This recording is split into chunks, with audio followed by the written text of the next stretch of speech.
This episode will be completely taken out of context. Welcome to the Fact Check This podcast. I'm back! For those who missed me, wondered where I've been for the past, 4 months, however long it's been since I last did one of these things. I wrote a Substack about it a while back. It's titled Maybe I'll Just Kill Myself. I'm not actually suicidal. I have not considered killing myself at all. That's not the point of the piece.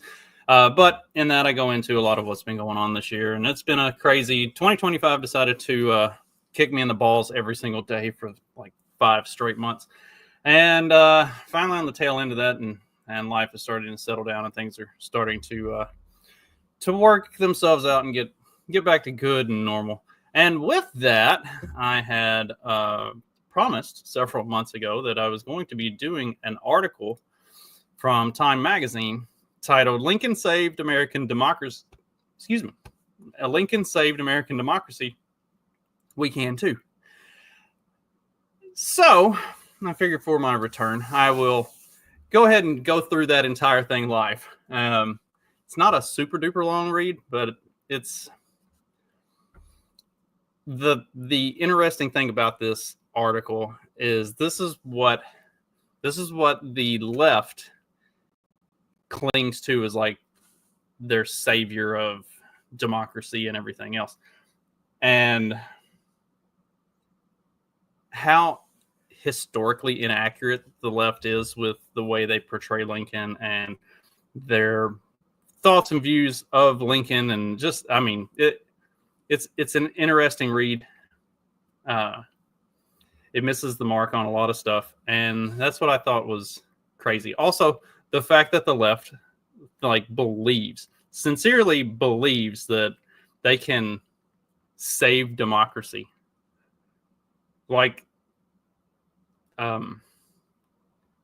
Trump won both the electoral and the popular vote. That's democracy in action. That's the system working. Just because it didn't work in your favor doesn't mean it's something that needs to be saved. It did exactly what it's supposed to do. So, it's just fucking nuts. Anyway, we'll dive right into that now. So, this was written, I can't remember when. It's been a bit. October of 2022 is when this was written. And the crazy thing is, when you think about this, 2022, Biden is the president. They still believe in this existential threat of Donald Trump, and democracy is somehow needs to be saved. How insane is that they had won and they still thought that it was broken, needed to be saved, that Donald Trump was going to be the end of the world. It's just, I can't fathom the brain or the mentality that takes them to this point. But here we go. How our greatest president saved democracy, and we can too. At noon on Monday, March 4th, 1861, a day that observers noted had dawned cloudy and raw, but turned bright and warm, Abraham Lincoln emerged from the 14th Street northwest door of Willard's Hotel, accompanied by President James Buchanan. The two men rode together in an open carriage up Pennsylvania Avenue, bound for the covered platform that had been erected on the east front for the presidential inauguration. Double files of cavalrymen escorted the procession to the Capitol. Cross streets had been closed to secure the route to the event of attack. Sharpshooters were stationed on rooftops along the avenue with orders, an officer recalled, to watch the windows on the opposite side and to fire upon them in case any attempt should be made to fire from those windows on the presidential carriage. An hour later, hatless and adjusting his eyeglasses, Abraham Lincoln his inaugural address in hand, stood and gazed out across a large audience. Federal artillery was deployed on the nearby hilltop. Plainly, the central idea of secession is the essence of anarchy, the new president said. Why should there not be a patient confidence in the ultimate justice of the people? Is there any better or equal hope in the world? In your hands, my dissatisfied fellow countrymen, and not in mine, is the momentous issue of civil war. The government will not assail you. You can have no conflict without being yourselves the aggressors. You have no oath registered in heaven to destroy the government, while I shall have the most solemn one to preserve and protect and defend it. Hated and hailed, exoriated and revered, Abraham Lincoln served as president of the United States in an existential hour. Other presidents have been confronted with momentous decisions of war and peace, of life and death, of freedom and power. Yet it fell to Lincoln to adjudicate whether the nation would, in his phrase, remain half slave and half free, and whether the American experiment would survive the treason of a rebellious white South that put its own interests ahead of the Union itself. All of this is complete fucking bullshit. The idea of the white South that's putting its own interests ahead of the Union itself. I've done episodes before. I'll put a link to it. C.D. McCrae and I talked about all of the different bills of taxing all the different tariffs and taxation that was being put on the South, and the different compromises that were made leading up to this point. And every single one of those, the Union, the North, violated and broke the agreement that it had made in every single one of those instances. They were actively fucking over the South and still considered themselves to be the good guys. Also, Lincoln was not some like wildly popular president. He won with roughly a third of the vote. There were four different candidates who were running during Lincoln's presidential election, and he ended up getting the majority, or he got the majority of the minority. Basically, is how this worked. Like, he was not wildly popular. Also, the half slave, half free thing, that's more bullshit. Lincoln is on record multiple times saying he could not give a single solitary fuck whether or not there were slaves. That had absolutely no bearing on his decision-making process. He was in it to try to preserve the Union as a whole, which I guess is a noble idea, except that when you look back at all of the compromises starting in the early 1800s, I think 1820s, leading up to the point of secession and the Civil War, like, everything could have and should have just flowed smoothly, except that the North would not honor the deals that they made. So they got what they deserved. Also, the idea of secession being treasonous or whatever, maybe back up about 100 years and talk to our founding fathers about that. That's the point. When a government reaches a point that it is not sustainable, that it is actively screwing over its own people, which is what the North was doing to the South, when you are not being given fair and ample representation, which the South was not at that time, then the only course of action is to break this thing up and become anarchists, to say no more, enough is enough. That's the situation that was created. And so it kind of makes sense that in 2022 they would be talking about this sort of thing, because there was some secessionary type of movement and discussion going on at the time. Now, fast forward just a couple years, and most of the secessionary talk comes from the other side. Why is it if if the South or red states talk about secession, it's a bad thing. But if California or New York or want to talk about secession, now it's suddenly a good thing, and it's something that it's totally justified. Fucking hypocrites. And Lincoln himself is a hypocrite, which we'll get to. A president who led a divided country in which an implacable minority gave no quarter in a clash over power, race, identity, money, and faith has much to teach us in our own 21st century moment of profound polarization, passionate disagreement, and differing understandings of reality. Newspaper headlines warn of an impending civil war, and in a recent YouGov Economist poll, 54% of self-identified strong Republicans thought a civil war was at least somewhat likely in the next decade.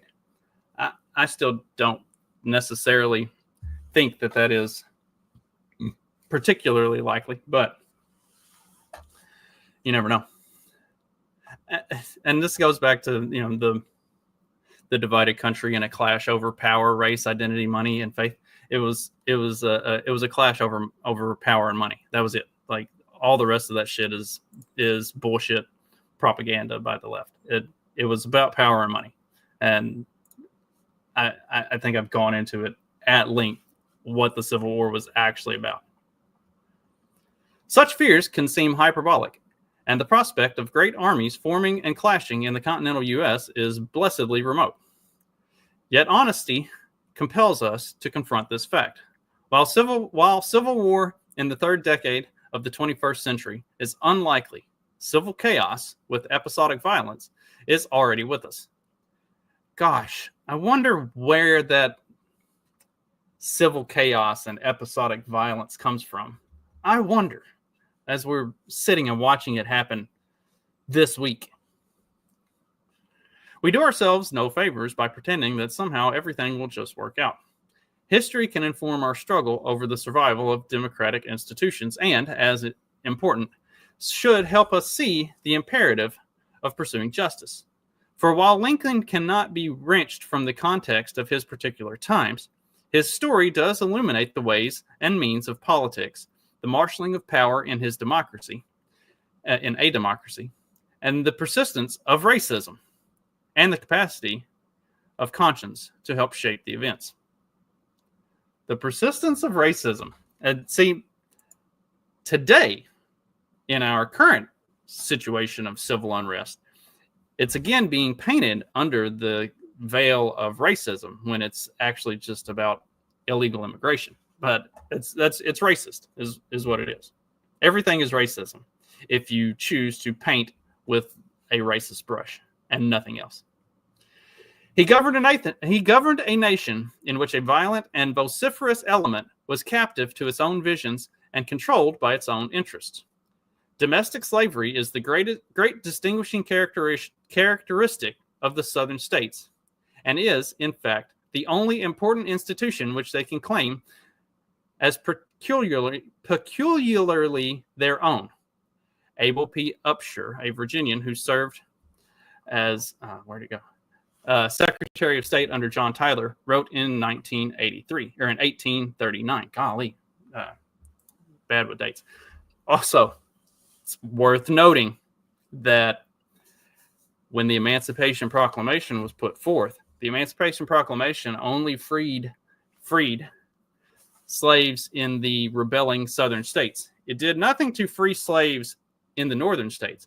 Northern states like Maryland, which had the 8th largest slave population in the United States at the time, did nothing for the slaves in Illinois, did nothing for the slaves in any of the Union states. They were given the option to join the military, and if they joined the Union Army, then they would be freed. And isn't this fucking crazy? Like, domestic slavery is the great distinguishing characteristic of the southern states, except that it was rampant across the north, and a lot of the big slave auctions and slave trades happened in the north. Like, isn't that fucking nuts? But yeah. Who was this? Who was this dipshit? Abel P. Upshur? What? I'm sure that dude was a fucking cunt. Such a white-dominated new nation, a Charleston, South Carolina newspaper wrote, would ensure slaveholders a great destiny. Again, this is utter bullshit. The slave trade and slavery itself was a dying institution. All of the founders of the Confederacy understood and acknowledged that. They had agreed to all of these compromises that were broken by the North, not the South. And in every one of those compromises, it reduced the amount of slavery. And like slavery was slowly but surely being phased out. And the South was completely on board with it. They agreed to and upheld their portion of all of these compromises. It was the North that broke them every single time. It's just fucking nuts.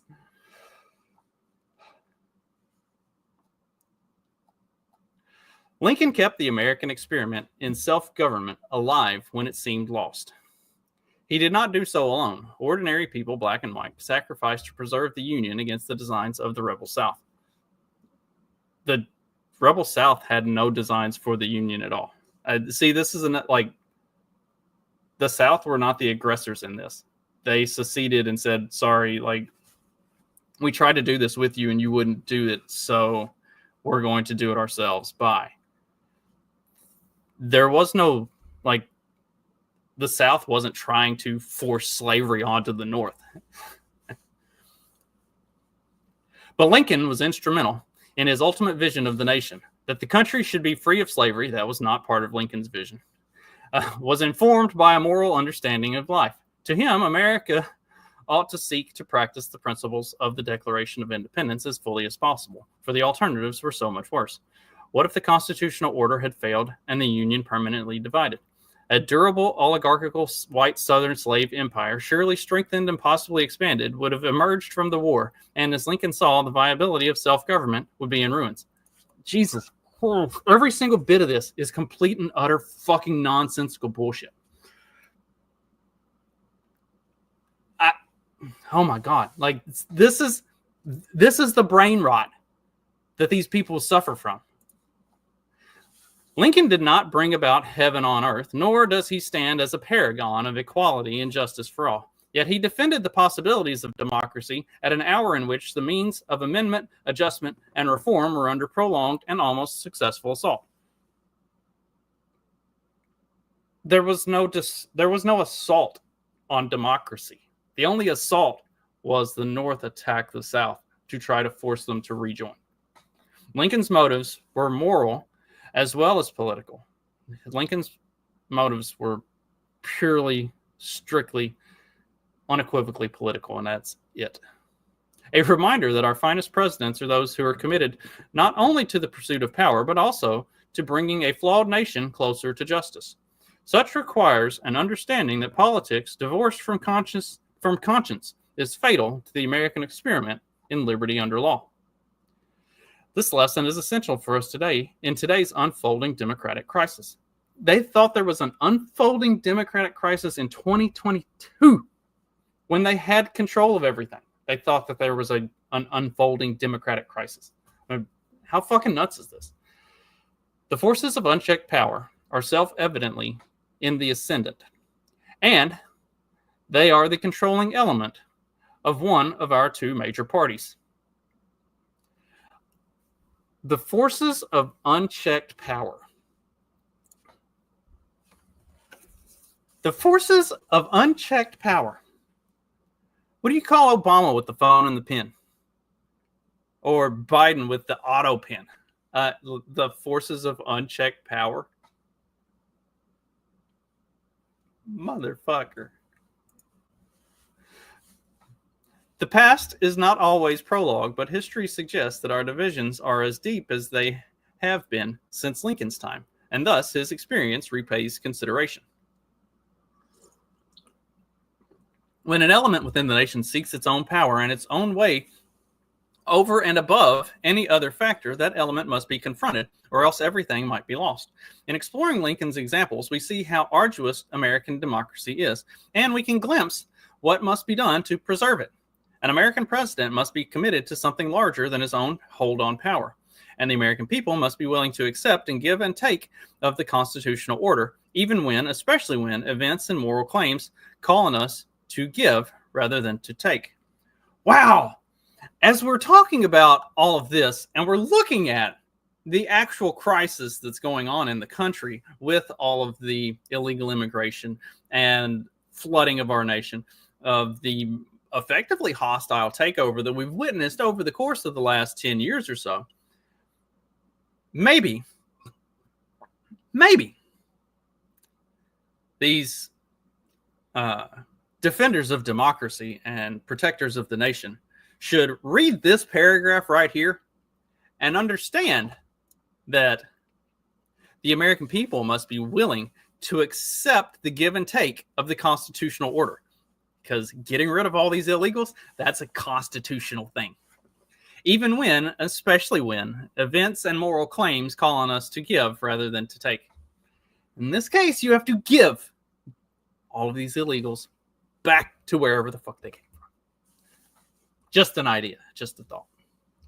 Lincoln is often depicted as either a secular saint, the savior of the Union, the great emancipator, or as a calculating political creature imprisoned by public opinion and white prejudice. The truth is more complicated. Driven by the convictions that the Union was sacred and that slavery was wrong, Lincoln was instrumental in saving one and in destroying the other. Lincoln did nothing to destroy slavery. It was already dying. Lincoln also did not believe that slavery was wrong. Lincoln did not give a single solitary fuck about slavery. The only reason that he issued the Emancipation Proclamation at the time that he did, the way he did, when he did, was because the South was not necessarily winning the war, but they were winning the court of public opinion. The North, by and large, was not interested in continuing with the war. It had gone on too long. It was tearing families apart. It was costing countless lives. And it wasn't accomplishing anything. And people were turning on the idea of the war. So probably didn't hurt or help matters that the Northern generals were atrocious monsters who were just doing terrible, terrible things. All in the name of protecting democracy, preserving the nation. Yeah, just being absolute psychopaths. So the war was becoming very unpopular. The Emancipation Proclamation was nothing more than political theater to try to drum up sympathy and get people on the side of, yes, we need to finish this war. That was it. That it had no purpose other than that. If it was actually meant to end slavery, it would have applied to the northern states as well. I've told people this, I don't know how many times, we've already talked about it once in this show.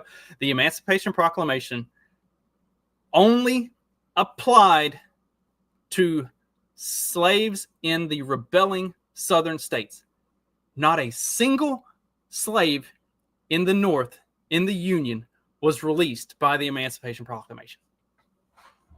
Yeah, he was instrumental in destroying slavery. That's why he didn't free a single fucking northern slave. Yeah, instrumental. A man of power, he ultimately demanded that the nation follow a moral path through the brute physicality of civil war. His ancient faith, Lincoln once said, teaches me that all men are created equal, and that there can be no moral right in connection with one man's making a slave of another. In common usage, to say something is moral is to say that it is about the degree to which one's conduct is in harmony with the commandment that one ought to do unto others, as we would have them do unto us. From Plato to Kant, the substance of what is known as the Golden Rule, one common to the world's religious and moral traditions, has occupied philosophers across the ages. Lincoln's own sensibility, both moral and political, was founded on this injunction. As I would not be a slave, I would not be a master, he once said. This expresses my idea of democracy.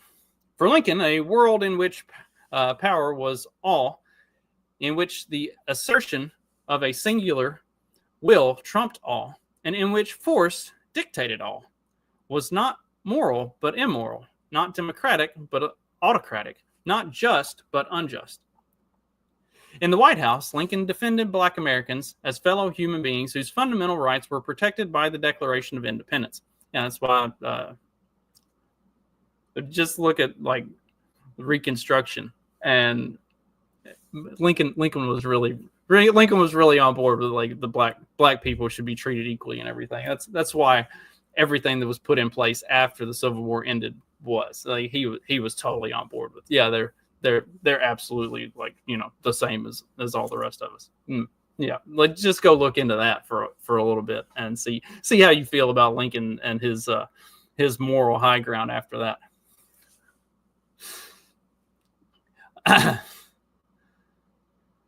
Let's see. In the White House, Lincoln defended Black Americans as fellow human beings whose fundamental rights were protected by the Declaration of Independence, hardly the most common of arguments in his time.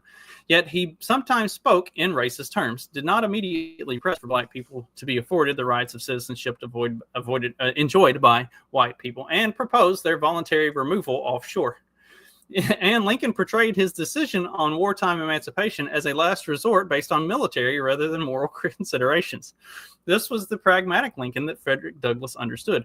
Viewed from the genuine abolition ground, he said in 1876. Man, I'm struggling with numbers today. 1876. Mr. Lincoln seemed tardy, cold, dull, and indifferent. But measuring him by the sentiment of his country, a sentiment he was bound as a statesman to consult, he was swift, zealous, radical, and determined. As Reconstruction gave way to Jim Crow segregation, Douglass's opinion was less widely shared. Abraham Lincoln was a Southern poor white, poorly educated, and unusually ugly, awkward, ill-dressed, cruel, merciful, peace-loving, a fighter, despising Negroes and letting them fight and vote, protecting slavery and freeing slaves, W.E.B. Du Bois wrote in 1922. He was a man, a big, inconsistent, brave man. It is true that Lincoln did not seek immediate abolition. Neither was he a radical racial egalitarian. He was rather a gradual emancipationist who wanted to compensate slave owners. The anti-slavery Lincoln was born in and came to lead a nation in which anti-black prejudice was a fact of life. There was hardly a mighty current of sentiment abroad in the land to emancipate the enslaved and extend citizenship to the newly freed in a promised land of racial and civil equality. Yet to depict Lincoln as only a reluctant warrior against slavery fails to do him justice. He did not waver from a morally informed insistence that slavery be put on a path to ultimate extinction. He maintained his position to his political detriment through the 1850s. He won no major office between a single term in the U.S. House and his election to the presidency in 1860. Finally, he refused to retreat from his anti-slavery commitment during the crisis over secession in 1860 and 1861, a time when a purely political man might have done, and stood by emancipation after 1862, declining to give in to pressure for a negotiated peace with the Confederacy in order to end a devastating war.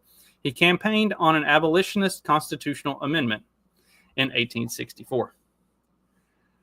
Anathema to much of the white South and to its allies in the North, Lincoln frustrated abolitionists who were more advanced than he on freedom and egalitarianism. He was attacked for defending a constitution that protected slavery and for fighting to preserve a politics in which racial prejudice was a predominant factor.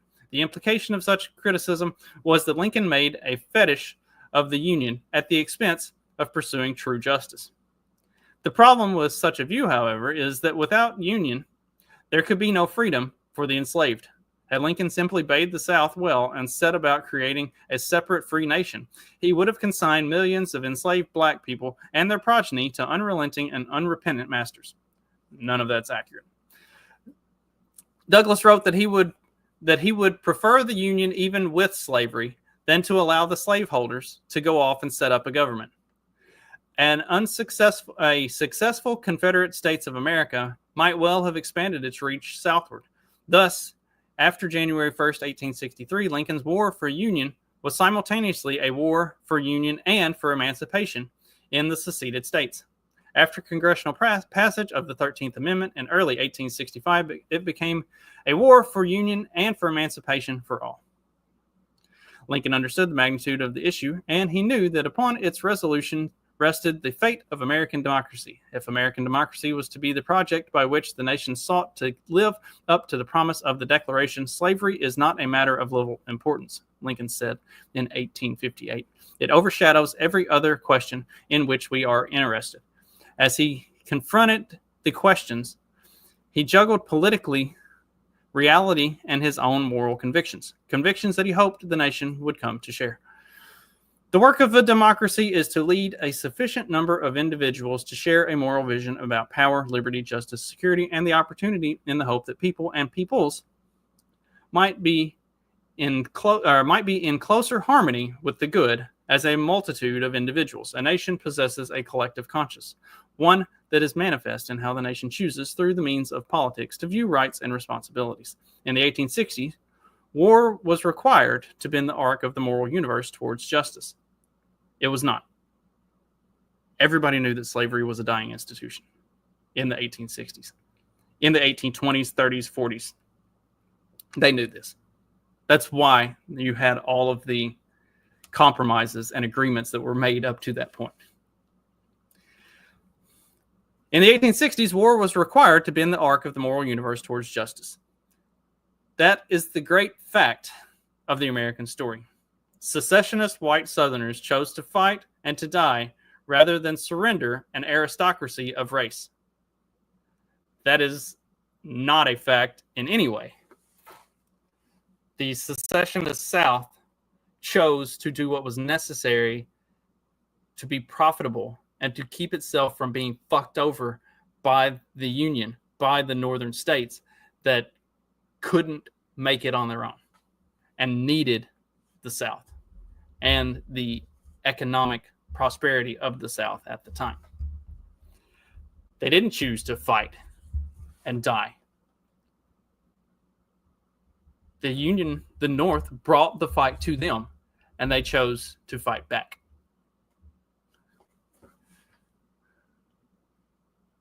An aristocracy of race. The pompous fucking bullshit of these people who write this. You think you hate journalists enough, but you don't. These are the absolute scum of the fucking earth.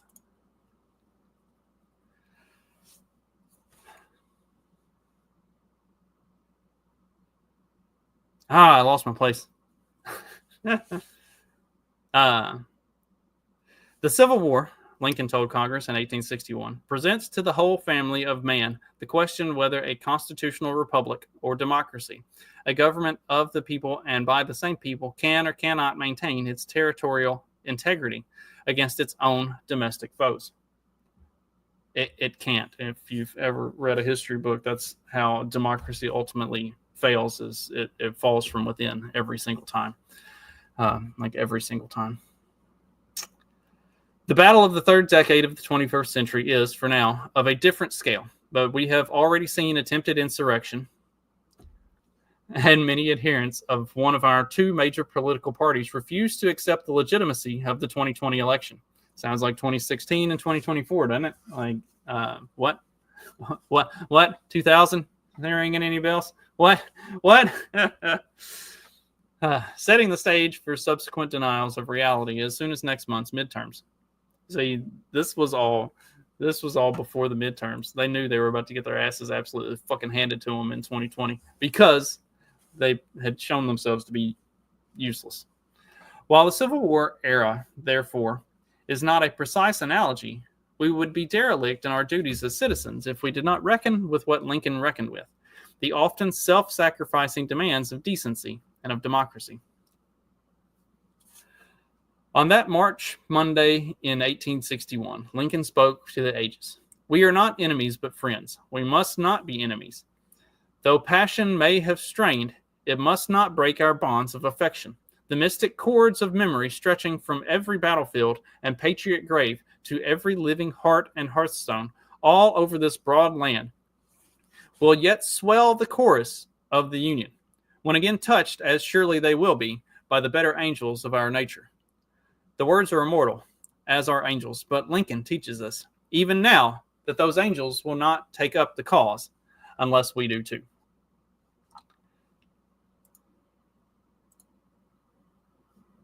Peace was always an option. And they chose not to allow it to be. It's crazy that, like, we are not enemies but friends. We must not be enemies. The South were not enemies. They were trying to uphold the agreements that had been made, and the North refused to do it every single time. It's like right now.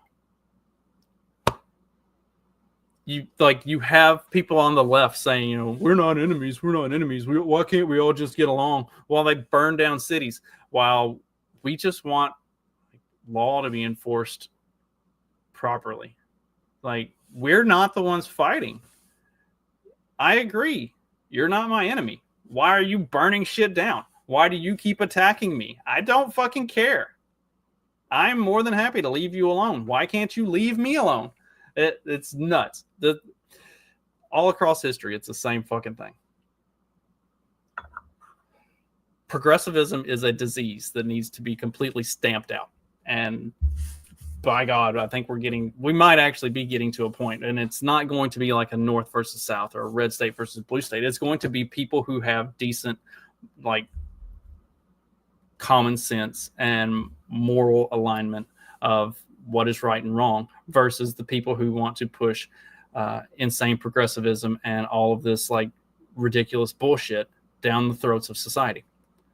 That's going to be the next civil war.